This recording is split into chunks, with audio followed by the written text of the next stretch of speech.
Hey, thanks for joining me, everyone. I'm back with another episode, and today I'm talking to Charissa, and we're chatting about national parks. There's so many incredible national parks. I visited some. I don't know that I've visited all of them, so I'm excited to hear which ones Charissa likes. So, welcome, Charissa. Thank you. Yeah, I love to travel and my husband and I spend a lot of time in nature. We live in the beautiful mountains of Colorado, and it didn't take long for us to change a lot of our travel stuff to include a lot of nature and hikes and stuff like that. And then it just kind of naturally progressed to going to all of the national parks. Wow. So, when did you start? What would you say your first national park was? Can you remember? Um, oh my gosh, probably I went to some when I was a kid with my parents, probably Yellowstone if I had to take a guess. Yeah, I would say probably Yellowstone. Do you think that experience when you're a kid kind of started this whole love of the outdoors? Yeah, absolutely. My family was very much like my dad, it was a big, hunter, and we were big hikers, and we camped all the time. And just, being outside as much as possible. Like I was definitely the kid that was digging in the dirt as opposed to playing inside with the dolls, which I mean I did both, and I suppose there's nothing wrong with either, but yeah, the outside feeds my soul. My mom says all the time that we're solar powered. That's a cute term. Oh my goodness. And I think that's so true because I find that, if your parents forced you to spend time outside, you either love it and embrace it the rest of your life, or you tend to like maybe go the other way and you're like, it's too hot, it's too dirty, it's too, whatever our reasons are for preferring to be an inside person. Because, Yeah, and I would say my one brother, like he spends probably as much outside or more than me, but my other brother, he was always outside for sports, not really like to just be outside and enjoy, the outdoor air, so to speak. And so they do like take their kids outside and stuff, but it's different. It's a different kind of experience than what I seek. So, yeah. What would you say are your top national parks? Are there national parks that you go back to, or are you always looking to explore new places? so generally speaking, my husband and I don't do what we call repeat vacationing. There are too many amazing things in the world. We try not to double dip. But there are some that I've been back to more than once. And I mean, I think it depends on what I'm looking for. So we go to the big national park here in Colorado. Um, Rocky Mountain? Rocky Mountain a lot. We go at least a couple times a year during the different seasons, depending. It's the best. It's one of the best, probably outside of Yellowstone, that I've been to really like see a lot of wildlife. And so we go there specifically to see wildlife during different times of the year. Um, and So I've been to like the Big Five in Utah. Like we did a motorcycle trip a couple of years ago, and took our motorcycle through the Big Five, and that was incredible. Canyonlands was kind of an unexpected. I mean, I was expecting Zion to be beautiful, and I was expecting the arches to be awesome, but like and Bryce Canyon or whatever, but Canyonlands and oh shoot, what's the other one? Gosh, is it Capitol Reef that's near the Yes, Capitol Reef. Thank you. That one, those two like were just incredible. And Capitol Reef, especially, like just from a scenic drive standpoint, because we were on the motorcycle. When we do motorcycle trips, we do less hiking. yeah. And Capitol Reef was one of the better ones to just kind of drive through and just have a spectacular experience.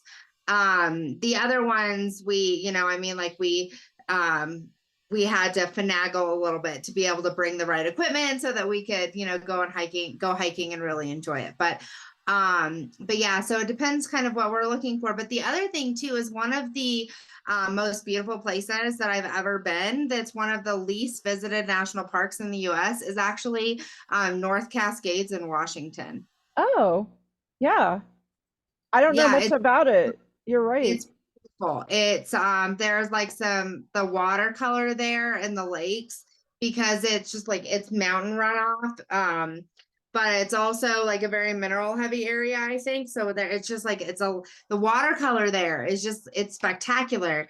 And it's very beautiful. And there's a lot of like easy hiking. There's also like just a lot of cool scenic drives. So like I said, it depends kind of what we're looking to do. Sometimes we're looking to just, go and drive through the beauty, and sometimes we're looking to go and do a lot of hiking. Sometimes, like when we were in Yosemite, it was more about like driving through and like going to the viewpoints. And Right. then we did a lot of like lowland hiking, like to the bases of the waterfalls and along the rivers. It wasn't a lot of steep hiking. Right. But then when we were in I get like I guess probably like some of the other ones that we did that same trip were like Kings Canyon and Sequoia and Death Valley. Especially in Death Valley, we did a lot more hiking, because like you start out at the lowest place Yeah. on earth, and then you can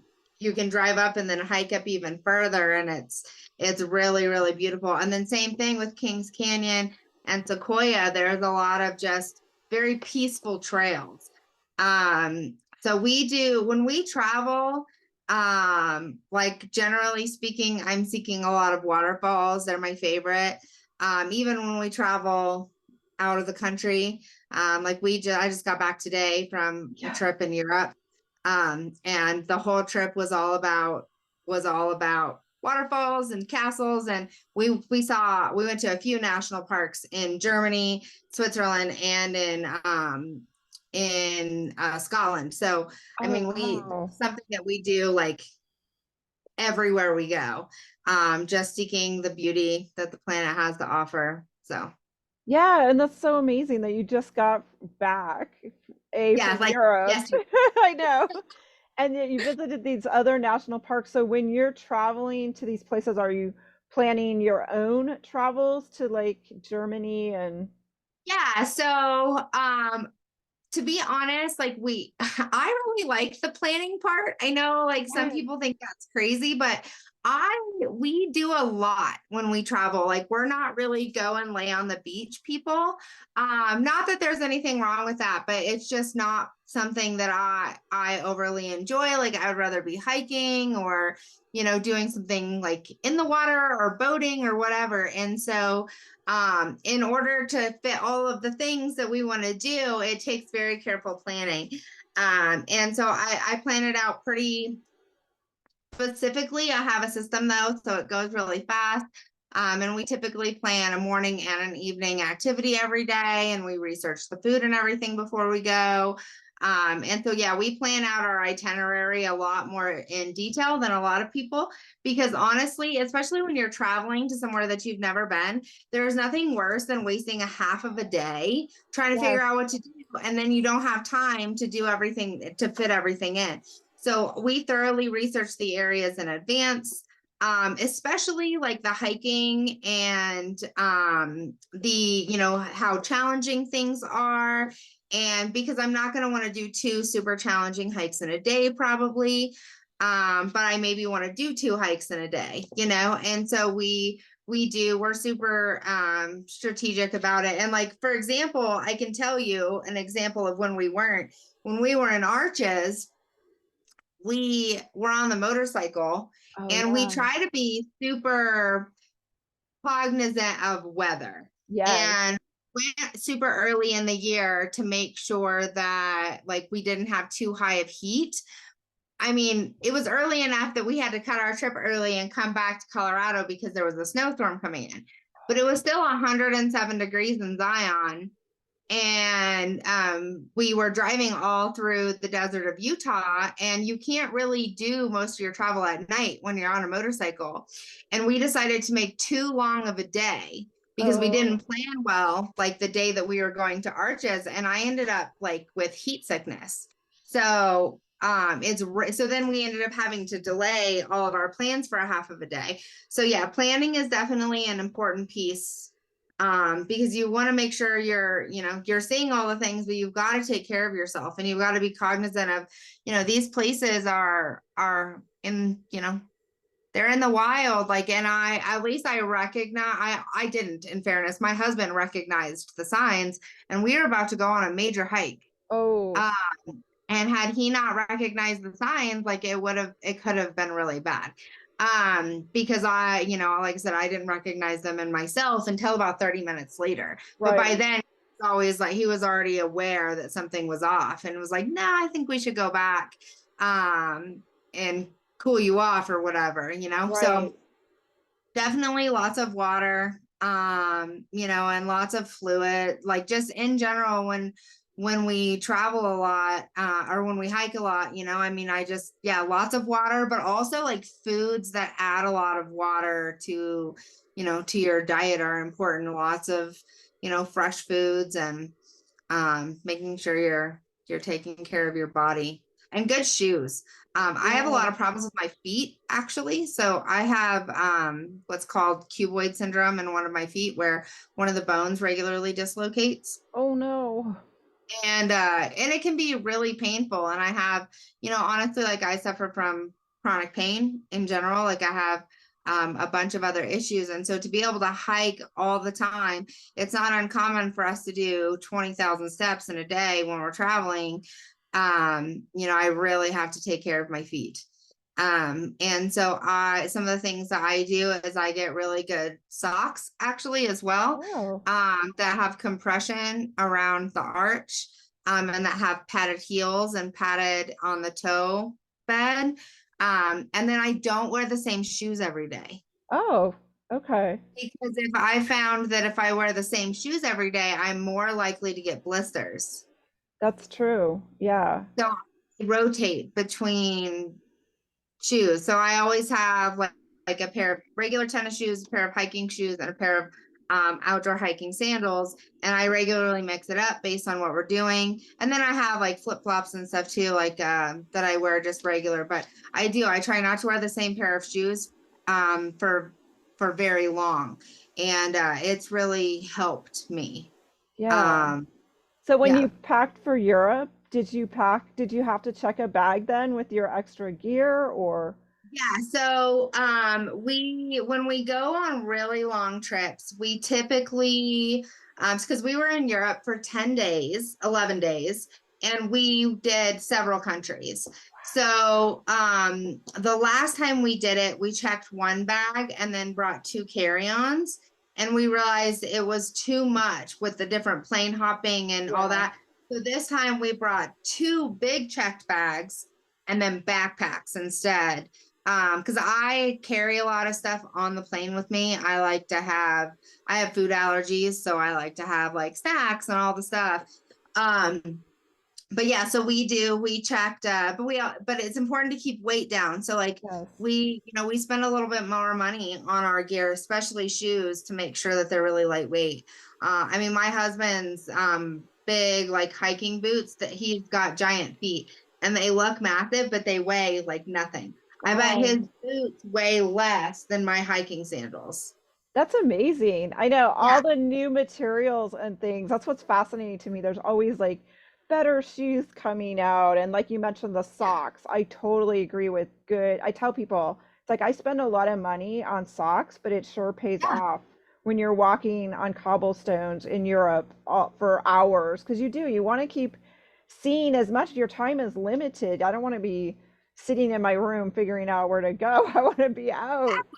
Like miserable, right? Because my feet hurt. The other thing we did, it's a harder to do this in Europe, I will tell you, but generally speaking, when we travel here, we almost always try to book a room with a hotel, or with a hot tub at least Oh, a couple of nights of our trip. Um, because part of it, like I said, is because I have a lot of problems with my feet and inflammation and stuff, and so it's really important for me to like be able to be to constantly be resting my body, and hot tubs really help. And then I also have a lot of pain creams that I use and that I bring with me, and stuff to keep the inflammation down. And I put them on, like, whether I'm in pain or not, I put the stuff on my feet in the mornings and then put my socks on before I put my shoes on, so that it keeps the inflammation down, Oh, like, as the nice. day goes on. So I don't necessarily wait for me to have myself to have a problem. And that really helps, because, like I said, it's all about your feet, right? Like, Yes. if you end up with problems with your feet or blisters or whatever, then there goes all the fun. Yeah, that's what I tell people. It's like once your feet start hurting, your body just naturally to take care of you just kind of starts shutting down. You're not even now enjoying the views, you're Anything. not nothing. Your body's just yelling at you like you hurt, you're in pain, stop, you know.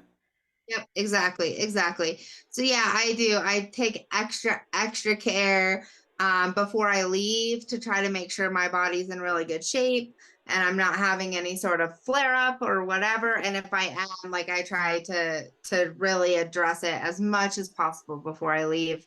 Because yeah, I mean, I don't want to be well, the reality is I'm not going to be held back. I'm just going to do it Yeah. anyway. I'm gonna be crippled for a month. So we did 10 days in Tennessee. We didn't do a lot of national parks, but we definitely did, like, hiking and stuff. And then we're only home for 10 days before our 10 days in Europe. So Wow. it was uh it can get crazy. It can, and last year we did Hawaii. Um we're home for a day and then went to Seattle, and then we were there for the football game, Denver versus Seahawks. But then the next day we got up and we drove all through the entire state and did all three major national parks, Oh, wow. after, like, having just done all the national parks on the Big Island. So we did the volcanoes national park, plus, like, Hawaii is just a beautiful place to Oh, it hike is. It is. for, like, for 6 straight days. We're home for a day, flew out to Seattle the next day, and then did three more national parks. And I can tell you, there are things that I should have done to prepare my body a little bit better for that. But, it was fine. Do you have other things that you always pack? The shoes is a good tip, the socks, but are there other things that you find that you just have to have? Yeah, absolutely. So I always pack to where I can build my outfits in layers, because it's not uncommon for us to go, start at one elevation and end up at a much different elevation. And so you can have really crazy temperature swings. So I pack a lot of, like, my clothing is typically like in three layers. Like, I wear leggings usually, or I have some hiking pants, but as well. But leggings I find typically more comfortable, especially, and they're more durable. And I have different ones that I bring for whether it's cold weather versus warm weather. But leggings, and then I always wear, like, an undershirt, and then some sort of, like a base layer, and then some sort of like just regular, t-shirt. And then I usually have a few kinds of jackets. So I always have a rain jacket. I always, like, and I order them too big so that I can Oh, wear as the outside layer, because even if it's not raining, if the wind is blowing, it's a great, like, windbreak, especially on boats. So when we yes. were just in Hawaii again in January, and we did a lot of boat rides. We went there to go to Haleakala because we Oh, had nice. done volcanoes a few. We have to do all of them, so we went Yes. back to Haleakala, and Haleakala, it was really, really cold at the top, and then in the bay it was really cold and wet, and then, but, like, just walking around it was hot. um so yeah, I definitely always have, like, a rain jacket that's a really good windbreak that I order an extra size too big. And then I always bring at least a couple of, like, long sleeves. My husband is very, like, he burns very easily. So we buy him special sun shirts. Oh, nice. possibly put on enough sunscreen to not burn. And we always have sunscreen. So sunscreen, sun shirts, hats. I always have like a regular like ball cap style. But I also always bring like a big sun hat for when we are at the beach, because protecting from sun is a big part of making sure that you aren't miserable. Oh So yeah, big time. And it's nice that they have like you said, like sun shirts, like long sleeve shirts that are made from certain fabrics to help you with the yeah. sun. Yeah, exactly. And a lot of them too, they're super comfortable. They're wicking, I mean, so they're moisture wicking. But yeah, so that's what I do. Like for me, it's really about the layers. I don't sunburn super easily. So I don't wear the sun shirts unless we're gonna be like out on a boat, or I know we're gonna be in the intense sun for a lot. But my husband, like we have, I mean, at this point, he probably has, 10, so he can wear one every single day if necessary. Are there And oh, go ahead. Oh, I was just gonna say, are there favorite brands? Because we could put some links too for people. Yeah, absolutely. So he really likes REI brand for a lot of, but for a lot of those, he gets their breathable fishing shirts Oh, because they really? Yeah.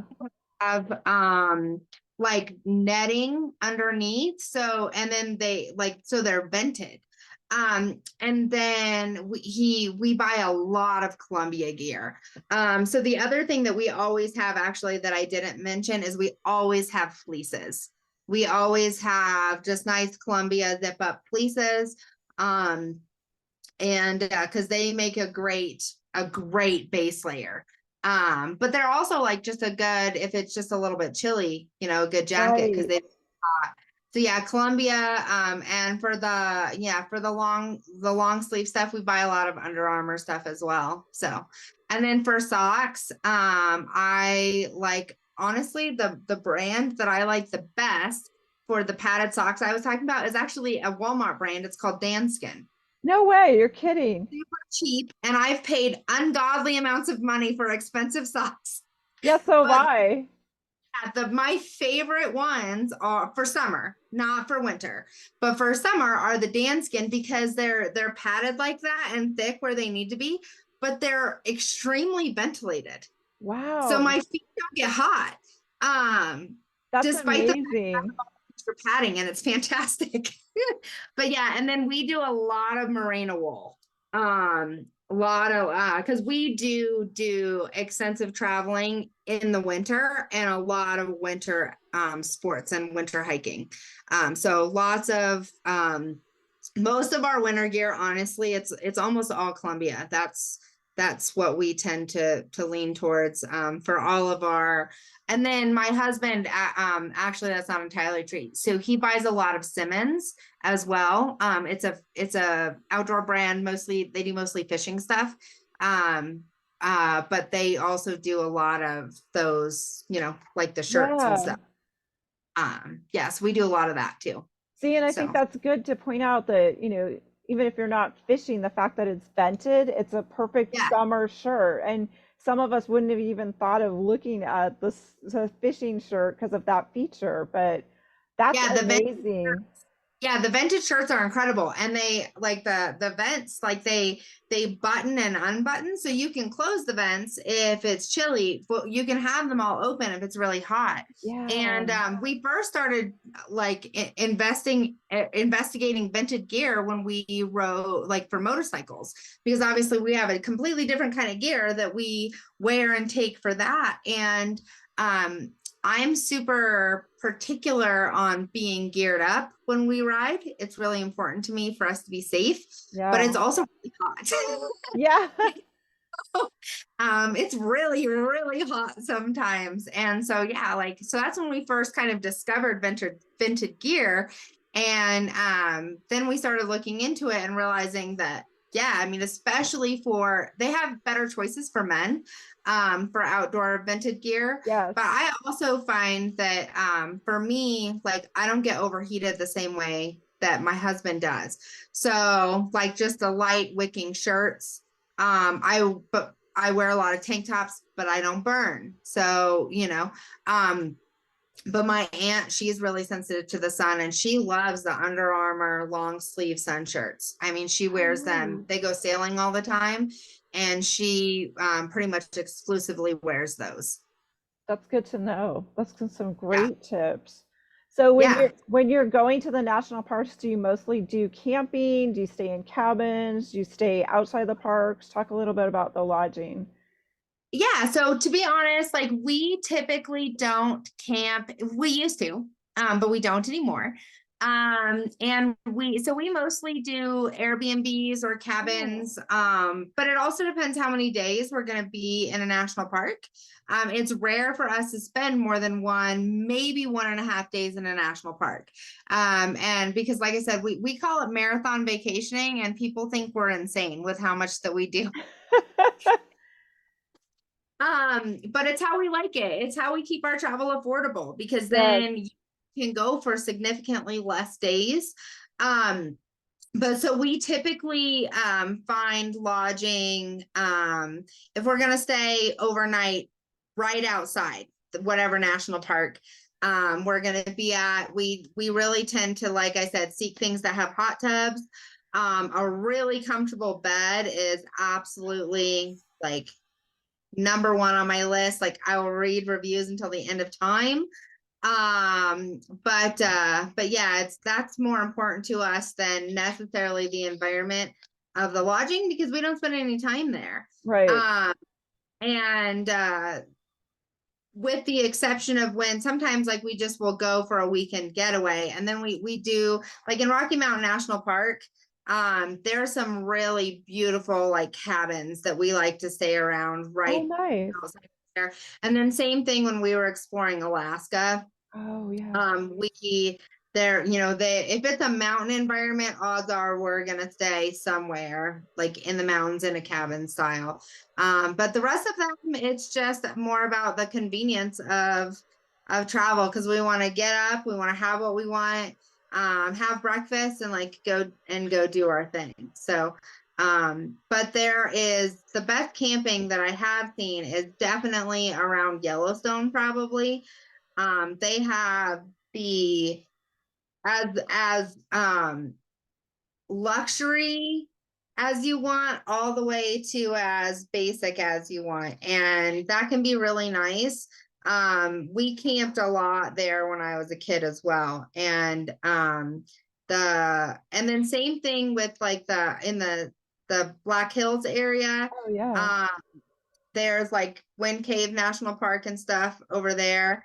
There's also like a ton of state parks in the Black Hills. I think Mount Rushmore and Wind Cave are the only two national parks, um, but there is like the best camping for kids there. So they have KOAs, several of them in that area that have like whole amusement parks basically for kids with like these big balloon Oh my things gosh. on and launch yourself. And my mom and dad take my nieces and nephews there sometimes. But yeah, so I definitely think like the Black Hills, Yellowstone, that whole area, in from what I've seen, they just have much better camping. And then but cabin lodging was much better in Tennessee Oh, around the really? Smoky Mountains and the Blue Mountains and like that area than it was in our mountains over here on the west side. So, yeah. So when you're planning your trips, do you have some favorite websites that you like to use for finding like the waterfalls or seeking out, like you said, like reading all those? Because that's my biggest pet peeve lately with the lodging is you're right, the beds. It's like brand new Yeah. hotels are using these horrible foam beds, and I wish they'd stop it because Yeah, so we use a handful of things. We used to use we still do TripAdvisor quite a bit, but I can tell you, we have a lot better luck with hotels.com than anywhere else on the way that they rate nice. Okay. their actual hotels. They have more categories and they also allow you to earn free rooms, just like if you were like doing something specific like Choice Hotels or Hilton, Right. but you to be brand specific, which we really like because we travel a lot into rural areas and they don't have those big brands a lot of times, but we can still earn our free Yeah. because we're booking through hotels.com. And so we, like I said, we used to use a few different ones. I've used Kayak, I've used a lot of them. But I really like hotels.com for rooms, or Airbnb. So I usually check both. I usually check hotels.com and Airbnb. And if we're going to be there for any length of time, like we do tend to lean towards Airbnb. Or if we're looking for like one of those, cabins or Yeah. something like that. But same thing, like look for, it's not necessarily about the description. It's really about the reviews. And you got to be careful because sometimes like, the star rating, they'll just like make up star ratings, right? So you Yeah. have like the 3, 4, 5-star hotels that is like a hotel rating. But then there's like customer review rating. And so there'll be a 4-star hotel, but then have like bad recent customer reviews. So it's important to actually read the reviews and see what's causing people problems, because there are some people that are just ridiculous. And the things that they complain about are ridiculous.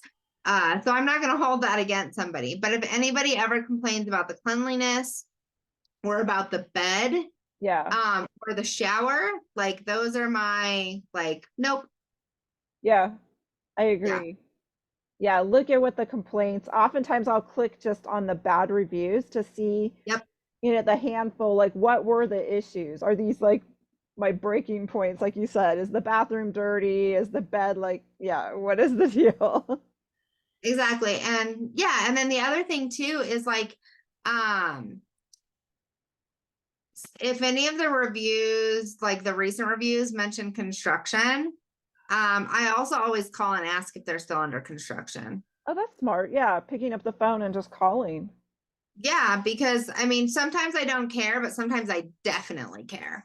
Most of the time we don't, but like if we're only going to be there, like if we have a super busy day on both sides and we know like we're not going to be there for very long and we need a really good night's sleep. Yeah, that makes sense. Yeah, it's super important then that it's quiet. Yeah, exactly. So, Cool. Do you know some lesser known parks that I think you've mentioned a couple that you would recommend to people? yeah, definitely North Cascades.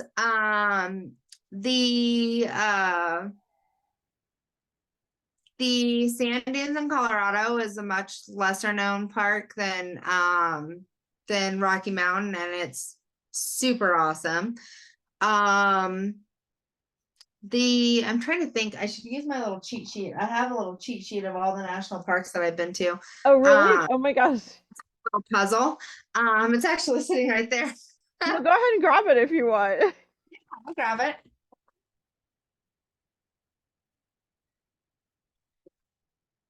Well, I just knocked a bunch of them off, but Uh-oh. Oh, wow, you have a whole puzzle thing. That is so cool. yeah. So let's see. Oh, you know what? Actually, Pinnacles in California. It's a really Oh, small national park, but you can walk up to like some caves that have incredible waterfalls. It's super easy walk. We oh, actually saw wow. several like wheelchair accessible places that people were going. Really? And that was great. Um, Oh, and that's a then good one. my favorite I forget regularly that this is a national park because I think it's a state park, but Black Canyon of the Gunnison is one of the best parks in Colorado. It's one of the best parks we've ever been to anywhere, and it's absolutely beautiful. Wow. And then any of the parks in Arizona, I recommend that you go when the like in the spring when the desert is blooming, because it's a Ooh. completely different level of beautiful. Like the painted desert, when there's actually like ground cover and the desert is blooming and the cactuses all have flowers, it's absolutely incredible. Nice. Yeah. Oh, that sounds amazing. And I know I Yeah, like that you mentioned that some of the parks are accessible because I've had some people say that a lot of our national parks are very accessible. They have yeah, paved paths it makes it easy to get around. Yeah, and a lot of them too, like they have separate, I mean, they'll have, other stuff that isn't accessible, like, a lot like Mammoth Cave, for example. I mean, you have to go like down Right. pretty. But there's so many paths like around, and there are so many other things to see in the area. Like they've definitely gone out of their way to try to make sure that even if you can't go down the stairs all the way, that you still have things to do. And then there's some too, I've even seen that have like elevators and stuff, which is cool. Yeah, that is cool. So do you have Arches, people? say Arches though is the least handicap accessible of all the ones that I've been to. It's the entire path is pretty treacherous. And it's made more treacherous because it's really busy. Oh, that does And make it. yeah, and so there's not there you can go into Arches and explore the park for sure. But there to hike up to like the famous arches, there is no safe way to get there. So, but a lot of people bring their kids anyway, which is Yeah, crazy to me. I that would be is panicking. crazy. No, most people, there were a lot of kids. Um, but yeah, it's beautiful. And there's, like I said, there's plenty of stuff to see otherwise, but I would say that one is pretty well not accessible to hike up to the top areas. And I So know with summertime, it's going to be busy in a lot of these national parks. So people may want to check out some of these least visited parks. yeah, so we did a lot of you had to make appointments, Oh, but we really? we did a lot in 2020 and 2021, and probably like the second half of 2020, 2021, and then really even into the first half of 2022. You had to make appointments because of COVID. But it was amazing because there weren't very many people. So it was super awesome. But generally speaking, we just go early. Like we try to be at the really high trafficked things. We're just usually there first. And that's kind of how we beat a lot of the crowds. And then the other thing we do is we don't take it, like we don't go with any guided groups for Oh, anything. right. So we'll rent a car and like research it in advance. And then we go by ourselves. And then there's always like support available, like on their websites. And the rangers are incredibly helpful at the ranger stations that are posted all over. So you don't necessarily need a guided tour to get all of the information. You can gather a lot of it in advance. And then if you go by yourself, you're typically going to have way less people to contend with. Yeah. Oh, that's a really smart tip. So where are some of your national parks that are on your next to visit list? Because I'm sure you're already planning for the rest of the Yeah, year. we are talking about doing some, you know, I honestly don't know because we're either going to go to Joshua Tree next. We've talked about that because that's one of the only ones in California. But we've also talked about going and doing a bunch on the East Coast, Oh, nice. because we've been to most of those states, but we've checked off almost all 50 states, but we started doing the states before we started doing the national park thing. Yeah. To backtrack a little bit. So we're talking about like I think it's Arcadia, maybe that's Yes. in Yeah. and yeah, so we're talking about that. Um, but we're a little bit up in the air. But yeah, we're definitely, I think our next, oh, you know what? Actually, that's not true. Our next thing is going to be a motorcycle trip to do the national parks in New Mexico. Oh, nice. Yeah. So I forgot, like that actually is going to be our next one because it's White Sands and what's the other one? Yeah, now I'm trying to think because I think there's a couple down there. I know White Sands is the biggie, and a lot of people Yeah. like to go down that area Carlsbad, even. White Sands, and that's a national monument. We do a lot of national monuments too. There's the Bandelier National Monument. But yeah, I think White Sands and Carlsbad are the main ones. Yeah, because the Bosque del Apache is for birding. I know a lot of birders go down there, or Yeah. like November through February, roughly. But I don't think Yeah. it's a national park yet. I think it's, yeah, just. No. Yeah. And so we typically, I mean, one of the things that I've noticed is that, national parks tend to be very much nature driven, but then there's a lot of like human like history sites that tend to be like national monuments or Yeah. national parks. And so, I mean, the different, like the exception kind of is Mesa Verde in Colorado, which is really cool. But we do tend to go to a lot of ruins as well. And a lot of those are monuments or state parks. But if it's in the immediate area, we're gonna go. Yeah. That sounds great. Do you have a favorite season that you like to travel to the parks? Or is it based on like schedules for Probably, you guys or? yeah, so probably late summer. The one of the fabulous things about us not having kids is that come August, the weather is still really good. But that like August and September, nobody else is doing anything because their kids are like going back to school and stuff. So I really like to travel then. And plus, like you can find some of the most beautiful fall colors. Oh yeah. Yeah, that's my favorite I season. definitely like to spend a lot of time. As fall is my favorite time of year, so I really like to seek out the colors in the fall. I guess 2 years ago, we actually went to Greece in the fall, and we went to Olympus National Park there, and during the heart of the fall color change, and it was one of the most incredible things I've ever seen. Wow, and see, I wouldn't have associated Greece with fall colors. Yep. So that's because a lot of people stay around Athens, but it's actually like northern Greece that is much more beautiful, in my opinion. And there's lots of trees and vineyards, or what's it? Yeah, there's two national parks there, Mount Olympus, and I can't think of the other one, but they're kind of like they sit like this right next to each other along the fat part of the country. Um, and yeah, the landscape is very rocky because there's a lot of marble in that Oh, country, so it's a wow. lot of white rock and gray rock. And then like a lot of deciduous trees, but also a decent amount of evergreens.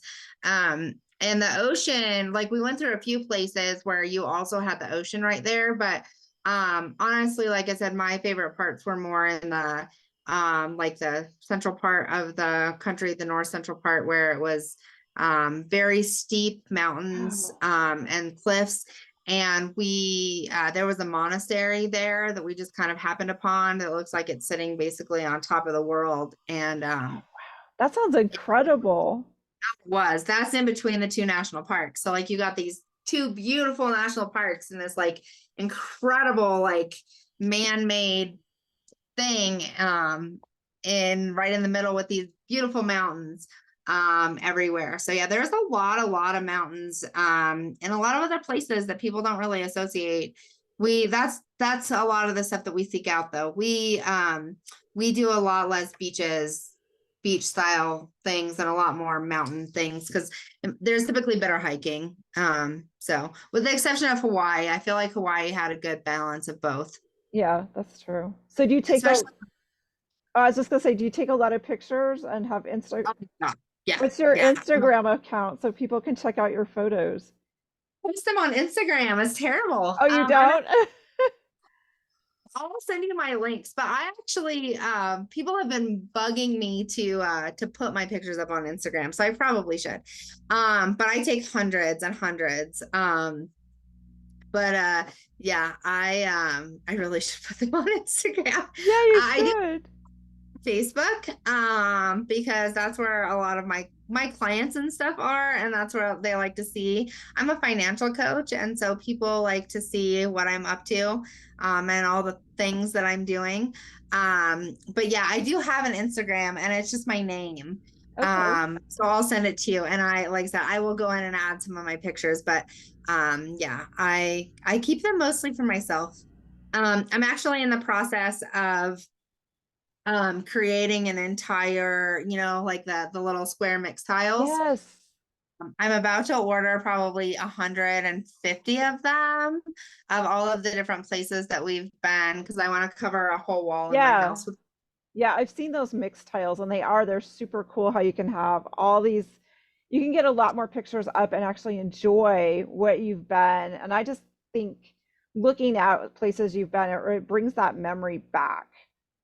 Yeah, my husband and I talk about that a lot because we've been to a lot of incredible places and we forget, like you forget how amazing things were. Like we a few years ago we were in Nicaragua, and in Nicaragua you can go to the top of this volcano and literally like stick your head in the volcano and Oh look my down. gosh. And it's one of the coolest things we've ever done. But it was like several years ago. So we just forget about it sometimes. But I have some really cool pictures of the volcano and the lava lake, you know? Um, Yeah.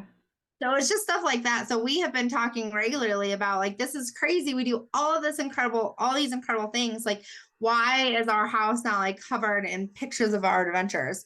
Because I really love to take pictures, especially of waterfalls and castles. They're my favorite, but also just like beautiful places. Yeah, So. exactly. And I encourage people, yeah, we take all these photos and then we don't do something. I mean, they just live in our little, in our phone or in our camera or on our hard drive. And if we don't print them, you just don't get the same enjoyment, I don't think. It's not as easy to always access them. Yeah, exactly. So yeah, that's my plan actually this in like this summer is to go through all of them because I want to make sure that I have pictures from like all of the different adventures we've done. We went to New York City for the Christmas season one year. We've done and ice skated in Rockefeller Center. And we've done all, we've done all these national parks, and we have done almost all 50 states. We've done like 20 countries. So definitely wanting to get them where we're enjoying them. So So what do you mostly use to take your photos? Are you using just your cell phone or? mostly my phone. I have a nice Nokia camera that my husband got me a few years ago, and I do have some incredible pictures on there. But I've honestly realized I don't like to carry it when I'm hiking. I'm paranoid that I'm going to drop it. I'm like it's heavy, and a lot of times like these hikes are not easy. So yeah, I mostly just use my phone. I have a Google Pixel 6 right now. And the camera is really good, but I am switching back to Samsung because the pictures are just better. Oh, interesting. Okay. Yeah, because I think that's the big thing between the motorcycling you do and the hiking, carrying an extra thing like a camera. It's like that's why I wondered what you were using. So we usually, although we had a little incident with our GoPro and it died. Oh We have a GoPro as well on our motorcycle, and anytime we do any sort of water adventures, but we went diving or my husband, I say we, but my husband went diving in a shipwreck in the Bahamas. no. Oh wow. We think like the battery piece like wasn't closed all the way and it just died. So we have to get another GoPro, but yeah, we all almost always have a GoPro mounted on the camera or on the bike whenever we go on rides. And then like yeah, we usually try to take it with us when we go because when we were in Hawaii, we got to swim with the manta rays and stuff like that. And like, you just can't capture pictures like that with just your phone, We had, we went whale watching when we were in Hawaii in January, and like a baby and a mom basically like came right up to us, and I was so sad because we didn't have our GoPro, and the guy next to me had his GoPro and he was getting to take all the amazing pictures underwater. So we're definitely like replacing the GoPro has become like super top priority. We just haven't gotten around to it, but we need to they've changed a lot in the last couple of Yes, years. We they need to have.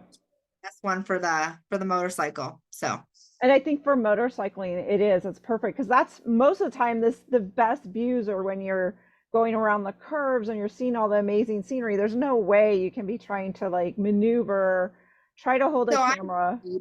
I ride on the back of my husband's bike. I don't ride my own, but it's not uncommon for me to be like driving around like this, Yeah. video and pictures and all of that stuff. But yeah, I'm also not gonna lie, and I'm a little paranoid. I'm gonna drop my phone. That's Yes. only happened once. And it was at a motorcycle adventure through Mesa Verde, and I definitely dropped my phone and definitely broke it. Oh no. Oh no, that's a drag. We got a GoPro right after that. Yeah, and those GoPros for people, I'm gonna put a link. They're really small. They're easy to mount. I've seen people even mount Yeah, them like on their head. Like again, if they're hiking or rock yeah. climbing, it makes it super easy. Yeah, exactly. It is really nice. Because then it's hands-free also, I mean, you can take, and then the great thing too is GoPro like takes such high quality videos that it's really easy to take pictures to like create stills from your video. And a lot of people don't know that you can do that, but it's really easy if the video is high quality. You can put it into any video editing software and just pull out stills. So I do that a lot with the motorcycle videos, is that's actually where I pull my stills from. Oh, nice. Yeah, that's a good thing to point out. That is really cool. Oh, this has been so much fun. I've had so much fun talking about all these amazing places, but I love we are really blessed in the United States with so many different types of landscapes and places Yeah. to go. And I think with careful planning, people can do it on a budget or avoid the crowds. Yeah, absolutely. I mean, we really try to map it out to where we do, if we're going to an area, we will try to do more than one national park. So like when we did Death Valley, Yosemite, Kings Canyon, Sequoia, all on the same trip, but we flew into Vegas and we flew home from Fresno. Oh, okay. So, I mean, and then just rented a car. And it is a little more expensive to do a one-way car rental, but by time you end up eliminating a trip Right. because you're able to get them all on one trip, like it saves you money in the long run. And so we do a lot of stuff like that. Or like when we went to Tennessee, it was a little bit different because we like we rode our motorcycle from Colorado to Tennessee, did a bunch of national parks and then came home. But normally we don't do that. Normally, like we fly to where we're going and then do a bunch of stuff and then, and then fly home. Right. And yeah. So I know, Sarisa, you said you have a website, you work with people with money, which I know for a lot of people, money is a concern. They always think that travel is expensive. And I always try to say, I don't know, growing up, my family had like no money. And I just remember as a kid, we still traveled. My parents made choices for us in other places. And to me, travel is the Yeah. greatest gift, the greatest experience you can have. So, Believe wholeheartedly that it's, I mean, it doesn't have to be about sacrifice. Like, so I teach people to manage their money in a way that allows them to grow their wealth while still enjoying their life. Life should be about connection and experiences and adventures. And I really, want more people to embrace that as opposed to, constantly feeling honestly like A, left out because you don't get to do those things, or B, just like super stressed about the money when you are doing them, and that it sucks the fun out of all of it. So yeah, but yeah, so my website is my name, CharissaTurnbull.com. And then I am also on Facebook and Instagram and LinkedIn. And I have a a money group on Facebook as well. I do a lot of live trainings and things like that. And yeah, so great. and Yeah. I'll So, or whatever, so it's easy for people to just click and find me. But my name is pretty unique, so usually if you just type my name, it comes right up. yeah, it is. So It's a beautiful name. And it's I've got Charissa. pictures of my purple hair everywhere. So Yeah, so go check out Charissa. It's Charissa, and I'll put the links in the show notes as well. But yeah, stop letting money hold you back and get out there and explore all these amazing places. And that's what I have. Any parting words, Charissa? no, just other than I will say, Life is meant to be lived. Life is meant to be fun. And there's nothing, we weren't put on this planet to pay bills and die. So go out and live your life and enjoy the beautiful things that life has to offer. And a good portion of that should, in my opinion, should be exploring the beautiful areas that are still wild, because there's just nothing that calms the soul better than nature. Perfect. Thanks. Thank you. Bye.